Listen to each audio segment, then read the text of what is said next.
Hello, ছোট্ট একটা mini ব্লগে তোমাদের সকলকে স্বাগত জানাই। আজ কিন্তু আমরা বাড়ির সবাই মিলে চলে গেছি রিক্তার রিসেপশনে।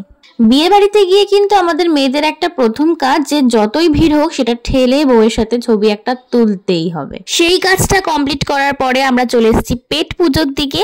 এখানে স্টলে বিভিন্ন জিনিস ছিল, সেটার মধ্যে আমি পকোড়া আর ফুচকাটাই খেয়েছি, যেটা আমাদের মেয়েদের সব থেকে বেশি প্রিয়। তারপরে দেখা হয়ে গেল আমাদের বাড়ির সুন্দরী বৌদির সাথে বৈশাখী বৌদি। তোমরা তো সকলেই বৈশাখী বৌদিকে চেনো। তো বৈশাখী আমরা প্রচুর ছবি তুলেছি, সব থেকে বড় কথা যেগুলো আমার ফেসবুক প্রোফাইলে আপলোড আছে। এখানে দেখো বৌদিও বসে বসে সবার সাথে ছবি তুলছিল, মানে নতুন বউ, খুব ভালো লাগছিল দেখতে। আর পেছনের ডেকোরেশনটা সব থেকে বেশি মন কেড়েছে।